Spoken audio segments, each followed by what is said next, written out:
Douglas Herbert there. Now, social media companies like TikTok, Snapchat, or even Twitter are once again under scrutiny, with many French decision makers saying that they're helping fuel widespread riots across France. French President Emmanuel Macron even accusing social platforms of encouraging copycat acts of violence. This as the country tries to tamp down protests over the fatal shooting of a 17-year-old Nahel. But how do they detect and moderate hate speech? Let's dig in with France 24's science editor, Julia Seeger. Great to see you, Julia. Social media platforms are being accused of amplifying violence during these protests. Why is that?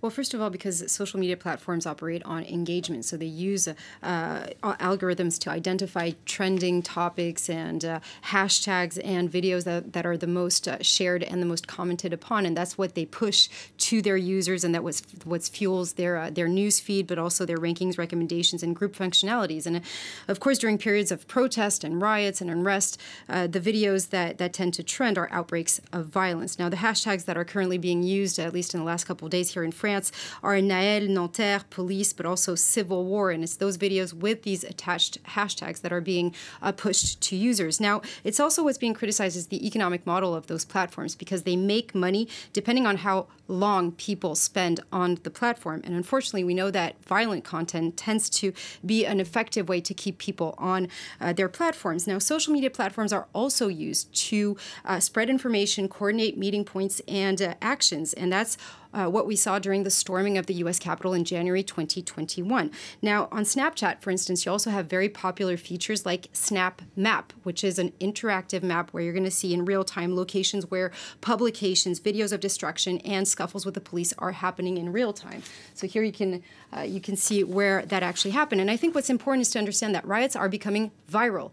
They're being live streamed on social media platforms, and this is something that we didn't actually see during the student riots of 2005, even though back then students didn't need social media to establish rallying points. But they're not responsible, the platforms, but they are becoming an echo chamber in which everyone can participate and participate in real time. And as you said, Delano, the French government has asked those platforms now not only to take down all of the violent content, but also to give the information, the identity of people who have been perpetrating those acts and those criminal offenses.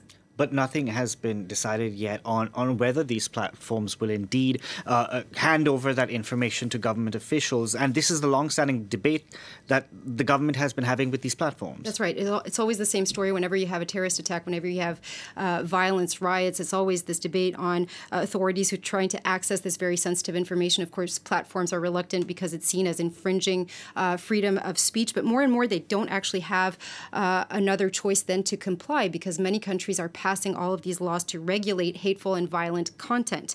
Now, the way they do it is that they create what we call these monitoring teams, if you will. They scan all of the content thanks to filters. They can use, of course, employees to do so, and also reports from users. But they also use more and more what we call machine learning. And because there's so much content online right now, they really don't have a choice than to use these machine learning algorithms. But it's not that easy to create and adapt AI to sort of moderate content that during a specific crisis. Exactly, because moderating is not only difficult, but it's costly. Think about it. Every situation is different depending on the country, the language that's being spoken, the slang that's being used by the kids. But you need to understand what's happening online in real time. And the thing is, when you want to build what we call a neural network, you have to collect and label vast amounts of information that you then feed into this machine learning for it to start learning, so it's able to recognize the hate speech. And that can take a lot of time. And the cultural aspect is huge. For instance, Meta is currently being sued for $1.5 billion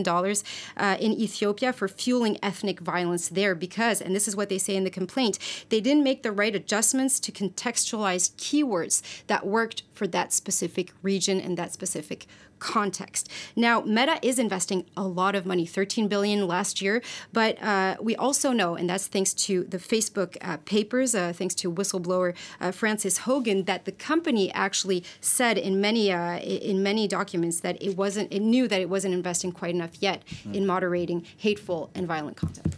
Julia, thank you very much for that. Julia Seeger there.